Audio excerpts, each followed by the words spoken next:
Anda sudah bersama kami pagi ini. Kembali kami hadirkan Mutiara Pagi untuk mengawali pagi Anda hingga nanti pukul 6 waktu Indonesia Barat. Untuk edisi hari ini di hari Rabu 17 Mei 2023. Dan pendengar seperti biasa juga untuk Anda yang nanti ingin bergabung bersama kami, silakan ya. Nanti Anda bisa bergabung melalui telepon di 0231 8493259, 0231 486 atau juga berkirim WhatsApp-nya di 081 324951935, serta Anda juga nanti bisa berkirim live chatnya ya melalui channel YouTube kami RRI Cirebon. Tapi sebelumnya kita sapa dulu untuk narasumber kami, guru kami, Bapak Ustadz Nasuha Fakih SAGMESY. Beliau adalah penyuluh agama Islam Bimas Islam Kemenak Kota Cirebon, sekaligus juga sebagai Dai Kamtibmas Polres Cirebon Kota. Assalamualaikum Ustadz. Waalaikumsalam warahmatullahi wabarakatuh. Sehat-sehat selalu ya Ustadz ya. Alhamdulillah sehat selalu. Alhamdulillah. Dan pendengar, untuk topik kita ini kaitannya dengan setiap tanggal 17 gitu ya Ustadz ya. Ini makna ke Hari Kesadaran Nasional. Nah, ini apa ada hubungannya juga nanti dengan pembagian waris begitu ya Ustadz ya. Baik, mangga silakan Ustadz langsung saja. Assalamualaikum warahmatullahi wabarakatuh. Waalaikumsalam warahmatullahi wabarakatuh. Innal hamdalillah nahmaduhu wa nasta'inuhu wa nastaghfiruh wa na'udzu billahi min syururi anfusina wa min sayyiati a'malina may yahdihillahu fala mudhillalah wa may yudlil fala hadiyalah. Asyhadu an la ilaha illallah wahdahu la syarikalah wa asyhadu anna Muhammadan abduhu wa rasuluh. Allahumma salli wa sallim wa barik ala sayyidina Muhammad wa ala alihi wa ashabihi wa barik wa sallim ajma'in. Rabbi israh li sadri wa yassir li amri wahlul 'uqdatam min lisani yafqahu qawli. Ya Fattahu ya Alim, iftah lana futuhal arifin. Para pendengar setia RRI Radio Kanal Inspirasi dan Informasi yang dimuliakan oleh Allah Subhanahu wa taala. Tahaddus bin nikmah, alhamdulillah pada pagi hari ini kita mendapatkan kenikmatan dari Allah Subhanahu wa taala berupa nikmat sehat wal afiat, diberikan umur panjang, lebih-lebih nikmat iman dan Islam. Sehingga alhamdulillah pada kesempatan pagi hari ini, khususnya saya pribadi dan para pendengar dimanapun berada, kita salah satu cara bukti mensyukuri nikmat Allah adalah thalabul ilmi melalui siaran RRI Radio Kanal Inspirasi dan Informasi. Mudah-mudahan kita semua mendapat ziyadatul ilmi dan mendapat ridho Allah Subhanahu wa taala. Amin ya rabbal alamin. Salawat ma'assalam semoga tetap tersalurkan kepada junjungan kita Nabi Yana wa Habibana Muhammad sallallahu alaihi wasallam, dan semoga kita selaku umatnya mendapat syafaat ila yaumil qiyamah. Amin, amin, amin ya rabbal alamin. Para pendengar setia RRI Radio Kanal Inspirasi yang dimuliakan oleh Allah Subhanahu wa taala, pada edisi hari Rabu tanggal 17 Mei 2023, saya akan menyampaikan kaitannya dengan makna memperingati Hari Kesadaran Nasional. Tema ini saya angkat karena tadi malam ada undangan, bahkan setiap tanggal 17 katanya, karena saya baru termasuk di antara salah satu P3K yang lulus dalam seleksi di tahun 2022 dan berlanjut tahun 2023 ini. Kaitannya dengan masalah Hari Kesadaran Nasional ini ternyata itu merupakan instruksi Presiden nomor 14 tahun 1981,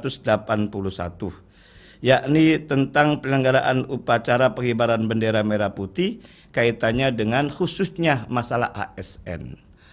Nah, oleh karena itu sebetulnya kesadaran nasional itu tidak hanya atau tidak mesti ASN saja. Seluruh warga masyarakat atau warga negara Indonesia pun harus punya kesadaran tinggi kaitannya dengan hal-hal yang aktual ataupun hal-hal yang sedang kita hadapi. Para pendengar setia RRI Radio Kanal Inspirasi yang dimuliakan oleh Allah Subhanahu wa taala, Kalau kita cermati lebih jauh bahwa perkembangan aktual saat ini, rasa nasionalisme dan solidaritas bangsa Indonesia sedang diuji dengan berbagai permasalahan-permasalahan yang mengancam dan mengarah pada disintegrasi bangsa. Makanya bagi ASN khususnya dan warga negara umumnya tidak mudah, karena apalagi kita sebagai ASN yang ada di agama atau Kementerian Agama, ada label agama yang mengikut dan hal hal yang sangat penting kaitannya dengan moderasi beragama. Karena sebabnya apa? Moderasi agama sangat memahami, apalagi di Indonesia, kebinekaan beraneka macam yang ada di Indonesia luar biasa. Maka kita jaga namanya pilar kebangsaan, yakni ada 4. Pancasila sebagai ideologi bangsa. Kemudian kita menyadari di Indonesia ini beraneka macam, yakni Bhinneka Tunggal Ika. Allah Subhanahu wa taala telah berfirman dalam surat Al-Hujurat, "Ya ayyuhan nasu inna khalaqnakum min zakari wa unsa wa ja'alnakum syu'uban wa qabaila lita'arafu inna akramakum indallahi atqakum." Ya ayuhan nas, hai semua manusia, inna khalaqnakum min zakari wa unsa. Kata Allah, sesungguhnya aku ciptakan kamu dari jenis laki-laki dan dari jenis perempuan. Wa ja'alnakum syu'uba, dan kata Allah kami jadikan berbangsa-bangsa, wa qabaila, dan bersuku-suku. Apa tujuan harapannya? Adalah lita'arofu, saling kenal mengenal satu dengan yang lain. Karena semuanya di mata Allah Subhanahu wa taala sama. Yang membedakan adalah inna akramakum indallahi atqakum. Sesungguhnya orang yang mulia di sisi Allah Subhanahu wa taala adalah ketakwaan di antara kamu. Kalau kita menyadari siapapun orangnya, beragama apapun, dari suku manapun, maka kalau orang itu takwa kepada Allah Subhanahu wa taala, kalau orang takwa kepada Tuhan yang dari agama lain, insya Allah tidak ada yang namanya saling bermusuhan, tidak ada saling membenci, tidak ada saling menghina, menghujat, apalagi memfitnah. Apalagi di tahun 2023 menjelang pemilihan umum tahun 2024 ini, kalau kita tidak menyadarinya hal-hal yang tadi saya sampaikan itu, khawatir akan terjadi disintegrasi gitu. Maka kita bagaimana mengambil makna dari memperingati Hari Kesadaran Nasional. Walaupun ini setiap tanggal 17 setiap bulannya ini ada upacara. Minimal mengingatkan. Kalau ibarat kita umat Islam setiap hari Jumat menyampaikan tentang wasiat takwa gitu loh. Dan juga kaitan dengan warga negara kita sebagai bangsa Indonesia yang plural, yang majemuk, berbagai macam suku bangsa, berbagai macam agama dan seterusnya, kita harus menjaga NKRI. Karena NKRI inilah merupakan hal yang final, hal yang harus kita jaga, hal yang kita rawat. Dan warga negara bisa menjaga NKRI manakala warga negaranya taat akan Undang-Undang Dasar 1945. Maka 4 pilar kebangsaan ini harus kita jaga, harus kita rawat. Maka jaga PBNU, yakni P Pancasila, Bhinneka Tunggal Ika, N-nya NKRI. Kalau NKRI kita rawat, kita jaga, manakala warga negaranya semuanya taat akan U, yakni Undang-Undang Dasar 1945. Para pendengar setia RRI, Radio Kanal Inspirasi yang dimuliakan oleh Allah Subhanahu wa taala.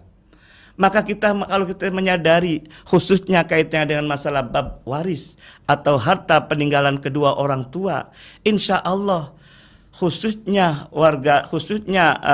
anggota keluarganya insya Allah akan aman, insya Allah akan damai, harmonis dalam rukun dalam keluarga tersebut.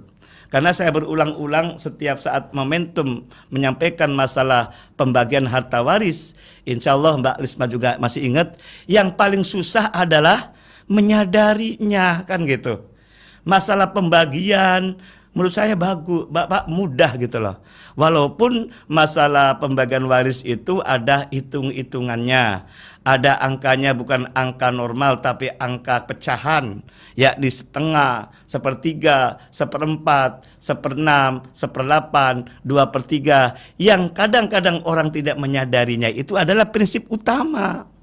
Apa itu prinsip utama? Yakni 1:2. 1:2 ini bukan kata saya, tapi kata Allah Subhanahu wa taala, tepatnya pada surat An-Nisa ayat 11. Yusikumullahu fi auladikum lizzakari mithlu hadzil unsayain. Para pendengar setia RRI Radio Kanal Inspirasi dan Informasi yang dimuliakan oleh Allah Subhanahu wa taala, khusus mengenai masalah bab waris dikaitkan dengan masalah kesadaran nasional ini, bahwa harta yang kita miliki, walaupun capek, susah payah mendapatkannya, ingat, sadar bahwa harta itu adalah titipan. Harta itu adalah amanah. Kalau sudah jelas titipan dan amanah dari siapa? Dan tentunya dari Allah Subhanahu wa taala. Maka kata Allah dalam firman-Nya, "Innama amwalukum wa auladukum fitnah." Sesungguhnya harta-hartamu dan anak-anakmu sebagai fitnah ataupun ujian ataupun cobaan. Wallahu indahu ajrun azim. Kalau kita telah menyadari bahwa yang namanya harta dan anak-anak fitnah, maka ingat di samping Allah banyak pahala yang sangat besar. Insya Allah khusus masalah harta, kalau kita menyadari bahwa harta itu adalah titipan, adalah amanah dari Allah Subhanahu wa taala, apa yang ada pada Al-Quran sebagai ajaran kita dan Al-Quran sebagai pedoman hidup, dan kita ikuti apa kata ajaran kita dari Al-Quranul Karim, insya Allah keluarga kita akan aman. Tidak ada gontok-gontokan, tidak ada saling menghujat ataupun tidak gugat mengugat, apalagi mohon maaf kadang-kadang saling bunuh-membunuh. Bahkan antara satu dengan yang lain, satu anak dengan anak yang lain, antara kakak dan adik, gara-gara masalah warisan tidak menyadarinya, malah ada istilah sedulur jadi wong sejen. Sebaliknya wong sejen malah jadi sedulur. Nauzubillah, jangan sampai terjadi pada diri kita, keluarga kita. Bahkan ketika sudah terjadi demikian, kata Nabi dalam sabdanya, laisa minna malam yarham sohirona walam ya'rif kabirona, kata Nabi. Bukanlah termasuk umatku, kata Nabi. Bukanlah termasuk golonganku. Artinya kita tidak diakui menjadi umatnya Nabi. Manakala apa? Malam yarham sohirona walam ya'rif kabirona. Yang besar tidak menyayangi yang kecil. Kakak tidak menyayangi adiknya. Akibatnya kakak tidak menyayangi adiknya. Sebaliknya adiknya tidak menghormati kepada kakaknya. Gara-gara kakaknya lebih besar, lebih tua mungkin, karena tidak menyadari hal yang demikian itu, maka adiknya yang kecil tidak mendapatkan hak dari harta peninggalan kedua orang tuanya. Inilah yang perlu kita sadari, bahwa ingat, namanya harta adalah titipan dari Allah Subhanahu wa taala. Kemudian jangan sampai gara-gara harta kita tidak bisa masuk surga. Kata Nabi dalam hadisnya, la tadkhulul jannata qati'ur rahim. Tidak bisa masuk surga, kata Nabi, manakala satu dengan yang lain dalam keluarga itu putus hubungan silaturahim. Salah satu putus hubungan silaturahim, modus operandinya biasanya gara-gara masalah harta peninggalan dari kedua orang tua. Dan juga sadar juga ketika orang tua telah tiada atau sekarang sudah ada di alam barzah, orang tua itu nangis setiap hari, setiap saat, manakala harta peninggalannya menjadi ajang rebutan. Manakala harta yang ditinggalkan saling gugat-menggugat satu dengan yang lain. Akibat dampak negatifnya menjadi pecah kekeluargaannya. Nangis orang tua di alam barzah itu melihat kita. Mana buktinya orang yang meninggal dunia di alam barzah itu melihat kita? Allah telah berfirman dalam surat Ar-Rahman ayat 20. Bainahuma barzakhun la yabghiyan. Di antara dua alam, yakni di sini ada alam dunia dan alam akhirat. Antara dua alam dunia dan alam ada pembatas. Barzah itu dimaknani pembatas.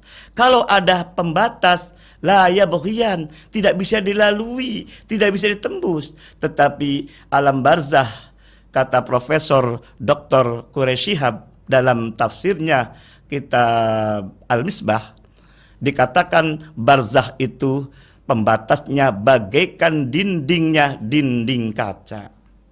Artinya kita dapat melihat orang yang meninggal dunia setiap saat, setiap waktu. Istilah kerennya memonitor keluarganya, anak keturunannya. Tetapi ketika terjadi hal-hal baku hantam antara satu keluarga dengan keluarga yang lain, kakak adiknya sebagai anaknya itu ribut, rebutan, bahkan sampai eng-engan. Tadi sampaikan sedulur di wong sejen, malah wong sejen dari sedulur. Itu nangis orang tua itu melihat. Tapi apa boleh dikata, melihat hanya sekedar melihat, tidak bisa kembali lagi di dunia, tidak bisa melerai orang tua gara-gara masalah harta itu menjadi masalah ini. Nah, maka bukti birrul walidain, bukti anak yang soleh ketika orang tua telah tiada dan meninggalkan harta-harta yang ditinggalkan, maka cepatlah segera dibagi. Sehingga makna dari kesadaran ini bisa terlaksana dengan baik. Masalah waris hal yang tidak sepele, hal yang paling urgent yang harus kita laksanakan, harus kita taati apa kata Allah dalam Al-Quran, apa kata dari Nabi Muhammad SAW dari hadis Nabi Muhammad SAW. Mudah-mudahan makna memperingati Hari Kesadaran Nasional tidak hanya kita sebagai warga negara untuk membangun negara yang aman, negara yang damai, baldatun thayyibatun wa rabbun ghafur terlaksana, juga ingat keluarga juga. Karena keluarga adalah merupakan miniatur negara. Kalau keluarganya sudah berantakan gara-gara masalah waris, maka mohon maaf, negara pun akan tergonjang-ganjing juga. Karena keluarga adalah soko gurunya dari negara ini. Para pendengar setia RRI, Radio Kanal Inspirasi dan Informasi yang diberikan oleh Allah Subhanahu wa taala. Mungkin demikian makna memperingati Hari Kesadaran Nasional. Kesadaran itu sangat nilainya tinggi. Sadar adalah orang yang hebat, maka masalah kesadaran itu memiliki nilai yang sangat luar biasa. Mari kita bersama-sama dialog interaktif yang dipandu oleh Mbak Lisma. Baik, terima kasih Pak Ustadz, dan silakan pendengar, untuk Anda yang ingin bergabung bersama kami, Anda bisa bergabung ya melalui telepon di 0231 486374 atau 0231 8493259. Bisa juga berkirim WhatsApp di 081 324 951 935. Dan untuk Anda yang menyaksikan siaran langsung kami melalui channel YouTube, silakan bisa berkirim live chatnya ya di channel YouTube RRI Cirebon. Kita sapa terlebih dahulu Pak Ustadz. Assalamualaikum. Waalaikumsalam warahmatullahi wabarakatuh, Mbak Lisma Yuliasari. Iya, Bu Indra sehat ya? Alhamdulillah. Alhamdulillah. Ini mendengarkan kami lewat streaming kah, Bu Indra? Iya. Oke, baik. Dan ini streaming aman ya, Bu Indra ya? Aman. Alhamdulillah. Mohon maaf nih Ibu atas ketidaknyamanannya. Oh iya. Dengan siapa operator ya? Dengan Mbak Lela. Wah, Mbak Lela kerja keras dong. Betul. Iya, terima kasih Mbak Isma. Masih ngantuk nih. Tumben Ibu. Iya. Assalamualaikum Bapak Kiai Haji Nasuha Fakih. Waalaikumsalam warahmatullahi wabarakatuh, Bunda Indra. Bajunya gelap hitam ya, gitu. Pak Nasuha. Ya. Itu bajunya gelap. Karena baju putihnya belum jadi. Oh, padahal lagi bergembira nih. Iya. Tadi malam nonton sepak bola. Wis mantep 5-2. Coba menang. bener. Luar Coba di biasa awal itu kalau perjuangannya. udah menang 2-1 kan nggak malu-malu banget ya Bu? Iya. Gara-gara protes ya Ustaz. Iya, aduh, kasihan jadinya itu pelatih juga dijotos itu ya Allah. Betul, jadinya kalahnya memalukan kan? Memalukan. Coba berhenti di 2-1 udah. Jadi ngomongin bola. Iya, bola. Kesadaran juga ini penting juga. Iya. Mangga Ibu. Nah, saya ingin menyitir surat Ar-Rum ayat 22 Pak Ustadz Nasuha. Dan di antara tanda-tanda kebesarannya ialah penciptaan langit dan bumi, perbedaan bahasamu dan warna kulitmu.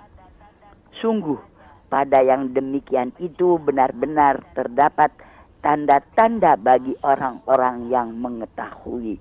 Nah, bagaimana caranya supaya kita bisa jadi orang-orang yang mengetahui dan mengakui kebesaran Allah Subhanahu wa taala. Pak Ustadz Nasuha, terima kasih. Terima kasih pula Mbak Isma. Sama-sama Ibu. Kalau dari awal-awal mengakui kan hebat ya. Iya, cuma 2-1 tipis. Balik lagi ke bola ya. Iya. Assalamualaikum warahmatullahi wabarakatuh. Waalaikumsalam warahmatullahi wabarakatuh. Mangga Ustaz. Terima kasih Bunda Indra, sehat selalu di Cirebon Timur Pelayangan ya. Dan alhamdulillah kita pun Allah menciptakan kita, Allah menciptakan alam, dan alam semesta ini adalah bukti tanda-tanda kebesaran Allah Subhanahu wa taala. Bahkan sebetulnya pada hari ini itu saya mengangkat temanya tentang mengenai keluarga pondasi utama kemajuan agama dan bangsa sebetulnya. Nah, ayat salah satunya itu ayat sebelumnya malah. Surat Ar-Rum ayat 21 gitu loh. Nah, kaitannya dengan keluarga. Tanda-tanda di antara kekuasaan Allah adalah Allah menciptakan manusia dan berpasang-pasangan. Nah, sama ayat 22 pun bagaimana Bunda Indra sampaikan, Allah menciptakan bumi dan langit juga. Langit bumi apa namanya? Pasang-pasangan juga kan? Bahkan Allah menciptakan berbagai macam warna kulit kan gitu loh. Dengan berbagai macam warna kulit dan seterusnya itu adalah bukti kebesaran Allah Subhanahu wa taala. Bagaimana kita mengetahui bukti kebesaran Allah Subhanahu wa taala kalau kita melihat dari maqalah itu man arafa nafsahu faqad arafa rabbah katanya. Barang siapa seseorang itu mengetahui jati dirinya gitu loh, maka sesungguhnya mereka mengetahui akan Tuhannya. Artinya begini, kita Allah menciptakan kita manusia. Bahkan kata surat Al-Atin ya, bahwa yang paling sempurna adalah manusia kan gitu loh. Ya. Nah, bagaimana kesempurnaan kita ini kan gitu. Nah, kita menyadarilah kita Allah menciptakan manusia itu luar biasa, makhluk yang luar biasa kan gitu loh. Karena selain manusia kan banyak makhluk lain kan. Contohnya apa? Binatang. Contoh aja binatang salah satu, bandingkan dengan manusia. Kalau binatang sekutu tubuh kan ditumbuhi apa? Rambut semua kan gitu. Tapi manusia hanya rambut saja. Beda-beda loh. Bahkan namanya tuh beda-beda juga kan. Kalau rambut yang ada di bawah alis apa namanya? Di bawah mata gitu loh. Kalau rambut di bawah hidung apa? Bawah rambut di bawah dagu apa? Itu loh. Bahkan seterusnya dan seterusnya. Itu kalau kita menyadari hanya rambut saja loh ya. Nah, kalau kita mengetahui sebagai kita ciptaan Allah, insya Allah orang itu mengetahui ciptaannya. Atau apa? Orang yang yang menciptakan, maaf. Yang menciptakan siapa? Allah Subhanahu wa taala. Apalagi kita menyadari pula tadi kalau kita kaitannya dengan warna kulit kan berbeda-beda. Allah menciptakan juga luar biasa. Kalau surat Al-Hujurat saya sampaikan tadi, ya ayuhan nas. Ini yang khitabnya yang dipanggil adalah manusia. Bukan ya ayyuhalladzina amanu nih. Artinya semua makhluk, tidak hanya orang beriman, non muslim pun dipanggil itu loh. Kata Allah, aku ciptakan kamu dari jenis perempuan dan jenis laki-laki gitu loh. dan aku jadikan kamu, kata Allah, wajalnakum syu'ubau. Ya, itu berbangsa-bangsa, bersuku-suku, warna kulit yang berbeda dan bahasanya pun berbeda. Itu namanya kan keanekaragaman atau plural, kan gitu. Nah, Indonesia itu luar biasa, dari Sabang sampai Merauke, berapa suku gitu loh, berapa pulau gitu loh, kurang lebih 17.000 lebih kan gitu. Warnanya berbeda-beda, warna kulitnya dan seterusnya. Tetapi kata Allah, ingat, inna akramakum indallahi atqakum, gitulah.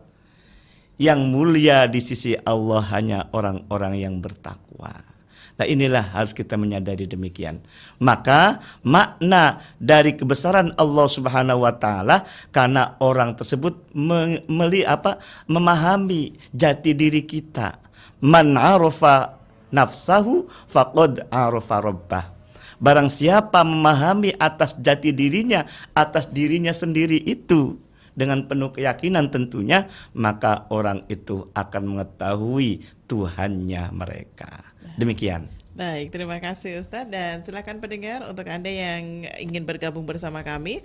Sekali lagi Anda bisa bergabung ya melalui telepon di 0231 486374 atau 0231849329, dan bisa juga berkirim WhatsApp-nya di 081324951935. Serta untuk Anda yang menyaksikan langsung siaran kami melalui YouTube, silakan Anda bisa berkirim live chat-nya di channel YouTube kami RRI Cirebon. Baik Ustadz, sambil kita menanti pendengar yang bergabung melalui telepon, kita sapa dulu yang sudah bergabung di WhatsApp ya Ustadz ya. Ada Mbak Hevi nih Ustadz di Cirebon Timur. Assalamualaikum, selamat pagi Waalaikumsalam Ustadz. warahmatullahi wabarakatuh. Mohon maaf kalau pertanyaan saya sedikit melenceng. Apakah dalam Islam diperbolehkan perjanjian pranikah seperti pembagian harta masing-masing Ustadz? Apakah ini diperkenankan dan bagaimana hukumnya kalau seandainya nanti di tengah-tengah jalan terjadi perceraian?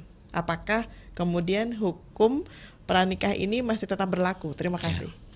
Mbak Hevi di Cirebon Timur, alhamdulillah tadi kemarin Kementerian Agama meluncing tentang mengenai keluarga pondasi utama kemajuan bangsa dan agama, modul pembinaan perkawinan atau binwin itulah. Dari sebelum orang itu melangsungkan pernikahan, maka kan daftar dulu. Iya. Kemudian jadwalnya sudah ada kaitannya dengan kapan terlaksananya jadwal pernikahan itu. Namun sebelum melaksanakan akad pernikahan, semua calon-calon pengantin termasuk calon pria maupun wanita dikumpulkan di Kementerian Agama melalui kantor urusan agama di kecamatan masing-masing. Nah, tujuannya ini adalah untuk mengedukasi sejauh mana kita akan membina bahtera rumah tangga. Namanya rumah tangga bagikan bahtera, bagaikan safinah ataupun perahu gitu loh.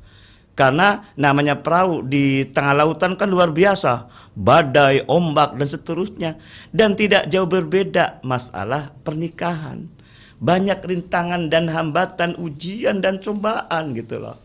Maka di saat ada kekhawatiran-kekhawatiran, maka dalam Undang-Undang Nomor 1 Tahun 1971 atau dipertegas juga dalam Instruksi Presiden Nomor 1 Tahun 1999 itu tentang kompilasi hukum Islam, salah satu pasalnya mengatakan sepanjang tidak ada perjanjian pernikahan, maka harta khususnya ya, maka dikuasakan masing-masing. Artinya dalam pernikahan sebelumnya ada ikatan pernikahan, kemudian ada perjanjian, itu boleh. Boleh. Pranikah mengadakan ikatan perjanjian. Contoh seumpama salah satu calonnya kaya gitu kan. Jadi udah ada pemisahan harta dari awal. Iya, boleh dibicarakan dari awal masalah harta mereka gitu loh. Namun kalau tidak ada perjanjian pernikahan itu loh, maka harta itu akan haknya masing-masing. Tapi kalau ada perjanjian pernikahan karena saking cintanya luar biasa kepada calon istrinya, hartaku adalah hartamu. Maka harta-harta sebelum menikah kategorinya harta bersama juga nantinya. Tetapi kalau belum ada perjanjian pernikahan, Kalau ada perjanjian, tidak ada perjanjian pernikahan, maka harta bawaan itu masing-masing gitu loh. Sepanjang tidak ada perjanjian pernikahan istilahnya gitu.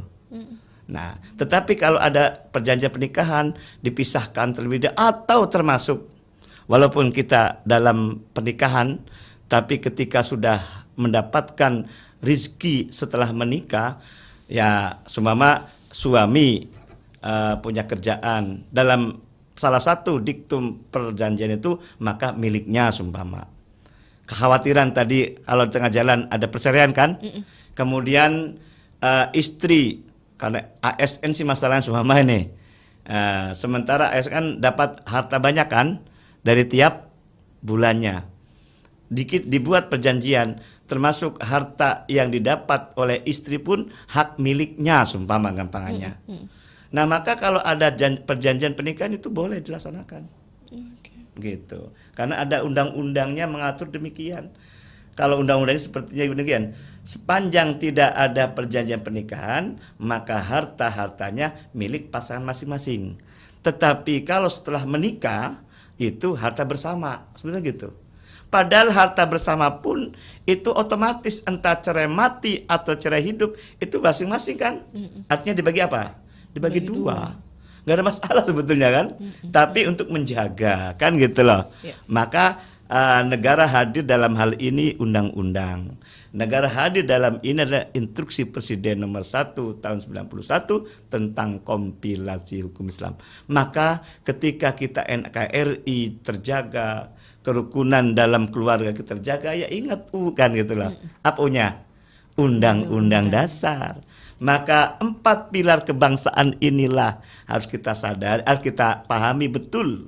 Khususnya calon-calon pengantin juga. Gitu. Oke, baik. Jadi sebenarnya pemerintah juga sudah menyiapkan ini, sudah ya, mau ada menyiapkan, sosialisasinya gitu ya Ustadz ya. Baik, kita sapa pendengar lagi Ustadz. Assalamualaikum. Ya, assalamualaikum. Assalamualaikum. Oke, baik, seperti ada sedikit kendala nih Ustadz, tidak bisa mendengar sepertinya ya. Baik, silakan pendengar untuk Anda yang ingin bergabung bersama kami. Sekali lagi Anda bisa bergabung melalui telepon di 0231 486374 atau 0231849329, dan Anda juga bisa berkirim WhatsApp-nya di 081324951935, atau juga untuk Anda yang menyaksikan langsung siaran kami melalui channel YouTube bisa bergabung ya di live chat kita di YouTube RRI Cirebon. Ini ada Pak Sumadi, alhamdulillah sakit hadir katanya Pak Kiai. Terima kasih. Bu Indra juga tadi sudah bergabung, terima kasih banyak. Dan juga Pak Arianto Sarkam nih, alhamdulillah ikut ngaji dari Kudus Pak Kiai. Pak Arianto Sarkam. Iya, semoga pada sehat semuanya. Amin. Terima kasih. Pak Arianto juga mudah-mudahan sehat terus ya. Amin. Baik, ini selanjutnya juga dari 08531461 sekian Ustadz. Assalamualaikum Ustadz, dari hamba Allah di Cirebon. Ustadz, kalau misalnya nih ketika kita sudah berumah tangga tapi mertua selalu ikut campur Ustadz dalam urusan keuangan keluarga, termasuk kayak misalnya minta beli kendaraan pun masih minta terus nih sama anaknya. Apakah nanti nih Ustadz seandainya misal katanya anak yang meninggal duluan, ini apakah orang tua yang seperti itu masih berhak mendapatkan hak waris atas anaknya? Terima kasih Ustadz. Iya. Udah speechless nih kayaknya anaknya ya. Baik, kita sapa sebelum dijawab pertanyaan dari hamba Allah nih Ustadz, kita sapa pendengar lagi yang sudah bergabung. Assalamualaikum. Waalaikumsalam warahmatullahi wabarakatuh. Iya, Pak Ahmad silakan. Pak Ahmad Fauzi ya? Iya. Suaranya mantap. Alhamdulillah. Assalamualaikum Bapak Ustadz yang hormati. Waalaikumsalam warahmatullahi wabarakatuh. Kebetulan saya pagi ini lagi ada di Jatibarang. Jatibarang mana nih? Indramayu. Oh, Indramayu. Karena dua Jatibarang Brebes atau Indramayu. Kalau Indramayu dekat dengan rumah saya masalahnya ini. Ya, berarti saya ini di Jatibarang yang tidak jauh dari alun-alun Indramayu, dekat kecamatan. Oh iya, kecamatan apa itu? Ya kecamatan Indramayu aja. Saya di Jatibarang. Ya. Kebetulan kan saya ada anak di sana Pak. Jadi tetap dengan keluarga mantan itu saya tidak putus silaturahmi sampai saat ini juga. Bahkan anak saya juga setiap subuh suka ikut, kalau nggak telepon Pak kenapa nggak telepon ke RRI Cirebon Is. biar apa gitu. Kadang-kadang kalau nggak telepon tuh kan kadang nggak masuk, Iya. kadang-kadang ya nggak nyambung. Iya. Jadi Mengamati anak-anak juga ya. ya begini. Pak Ahmad masuk belum Iya, di begini, Pak. RRI? Iya. Kalau maaf kalau sedikit di luar tema Iya. ini mungkin peringatan bagi saya pribadi juga Pak, mungkin ada bermanfaat buat semuanya ya. Kan begini Pak, seperti tolong sedikit artikan tentang masalah wala taqrabu zina di sini kan. Awal atau Jadi, zina. ya jangan berketerap zina. Iya. Nah, sehingga bagaimana Pak? Ini peringatan bagi saya aja lah. Kalau misalkan begini, bersalaman dengan seorang lawan jenis umpamanya, timbul ada syahwat, itu termasuk zina besar atau bagaimana? Itu perlu dihindari ya. Makanya di sini saya takut dikatakan sebagai dosa besar, makanya saya dihindari Pak seperti itu. Lalu kan yang namanya seperti kita memandang lawan jenis sampai ada rasa itu masuk juga mungkin pasti jinah lah seperti itu. Nah, mohon tausiah dari Bapak Ustadz, itu yang perlu saya jaga, takut misalkan hal itu termasuk jinah besar. Makanya di sini walaupun saya hidup sendiri, segala sesuatu dihindari. Apakah dihindari pergaulan-pergaulan dengan apapun juga dengan itu mohon pesan dari Bapak Ustadz. Terima kasih. Assalamualaikum. Waalaikumsalam. Waalaikumsalam warahmatullahi wabarakatuh. Iya, baik Ustadz dari hamba Hamba Allah dulu. Allah ya. Pak Sumadi dan Pak Arianto Sarkan Kudus, terima kasih telah hadir atau menyaksikan RRI Mutiara Pagi ini. Kaitannya dengan hamba Allah, kenapa mertua ini ikut campur? Sebetulnya ini orang tua itu adalah sebagai uswah sebetulnya. Artinya harus sebagai contoh dari anak-anaknya termasuk calon menantunya. Kadang-kadang mohon maaf mertua pun ketika saat anaknya berpacaran ataupun kenal seseorang mau menikah, kadang-kadang orang tua pun ikut campurnya, jangan nikah sama itulah gitu loh. Karena ekonominya tidak mampu kan kadang-kadang gitu. Ya, jadi Pertimbangan akhirnya. Emangnya yang rasain siapa nanti kan gitu. Dan orang tua kadang-kadang tidak yakin bahwa Allah yang beri rezeki loh. Dan tidak jaminan orang anaknya kaya akan menjamin akan sukses dalam membenahi rumah tangga gitu loh. Makanya di awal pernah saya menyampaikan bahwa rezeki satu dengan yang lain Allah yang menentukan. Apalagi kalau sudah berumah tangga. Makanya ketika sudah berumah tangga, kewajiban orang tua hanya sebatas sampai menikahkan sebetulnya. Kalau masalah pendidikan atau masalah memberi nafkah itu sampai batas anak sudah berumah tangga. Biarlah anak ikut menjadi anak yang mandiri. Entah itu anaknya laki-laki ataupun anaknya perempuan. Jangan ikut-ikutan kalau bisa. Gara-gara orang tua ikut-ikutan berantakan rumah tangganya tidak sedikit itu loh. Contoh konkret yang nyata ini ya di kampung-kampung biasanya, dan salah satu anaknya keluar negeri biasanya ini sebagai TKW. Kan perempuan kan anaknya. Dan anaknya sudah berumah tangga, punya suami sebetulnya. Ikut-ikutan juga, ikut campur ngatur masalah kiriman uang dan seterusnya gitu loh. Ini contoh konkret ini ya. Nah, akibatnya tidak sedikit anak yang sudah berumah tangga itu menjadi cerai gitu loh. Nah, dampaknya anak-anaknya menjadi korban. Dan kembali lagi sebetulnya kembali kepada orang tuanya. Anaknya yang cerai itu kemudian nikah lagi.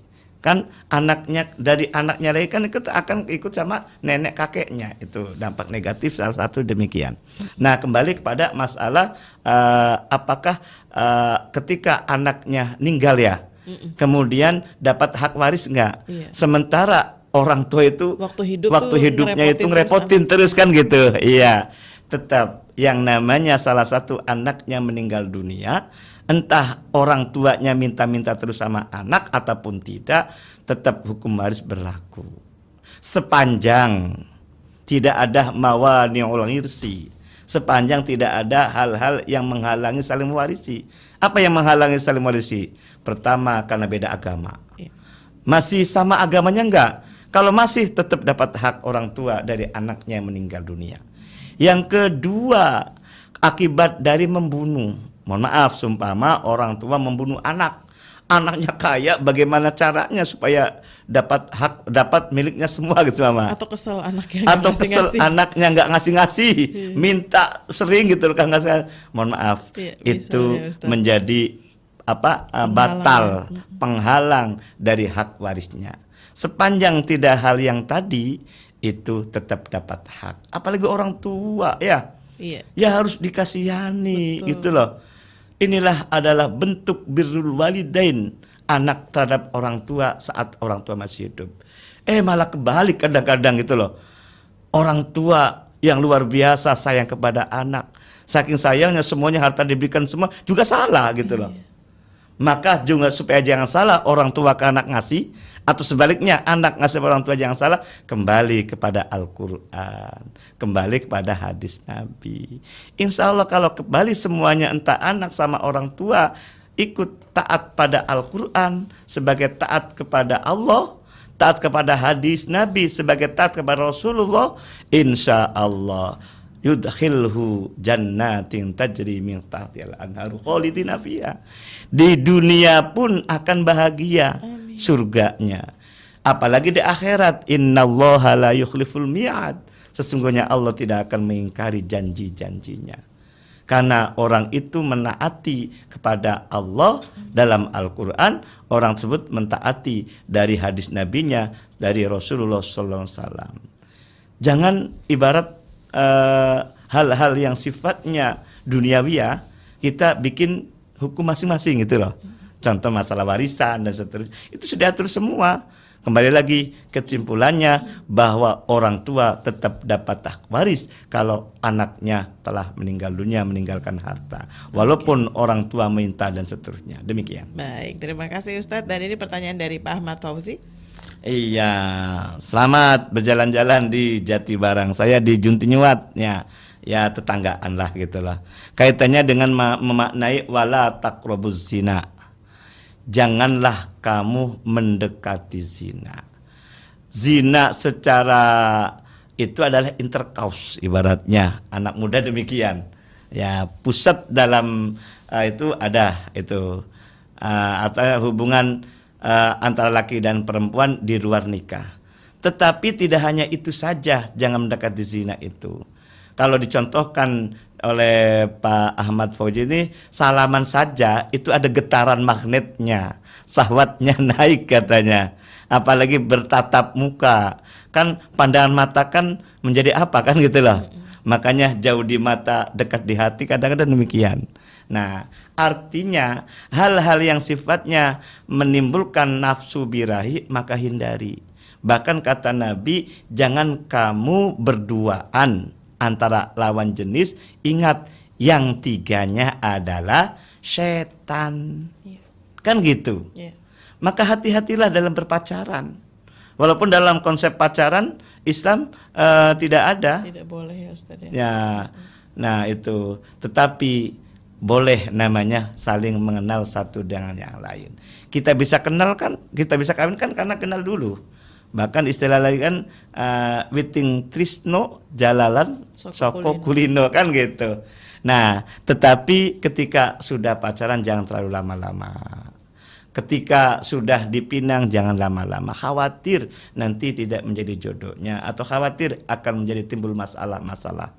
Apalagi istilah prawedding dan seterusnya ya. Prawedding itu hanya sekedar untuk awal foto-foto. Tapi kadang-kadang terlalu jauh gitu loh. Sampai maaf kadang-kadang intercourse juga dan seterusnya.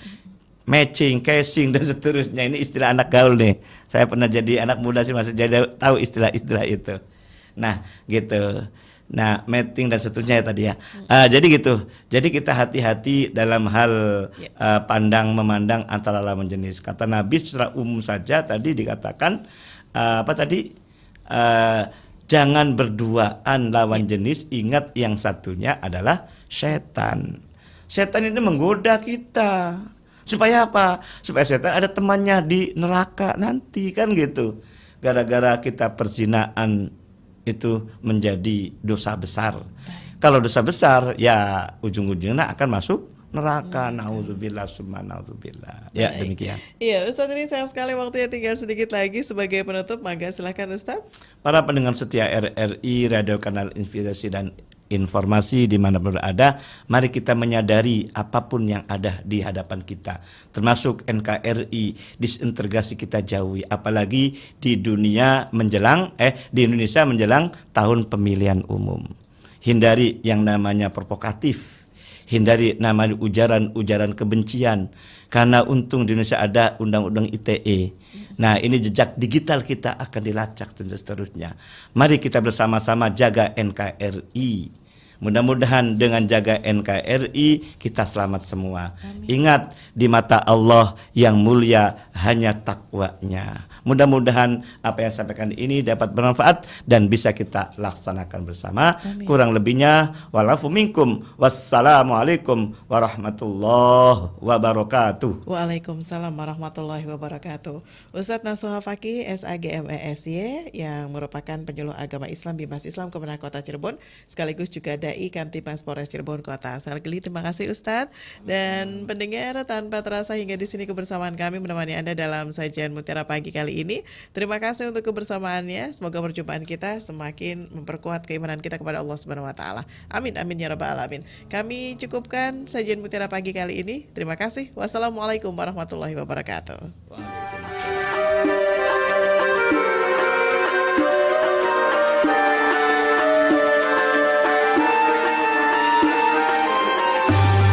Anda sudah bersama kami dalam Mutiara Pagi Pro 1 RRI Cirebon, kanal informasi dan inspirasi.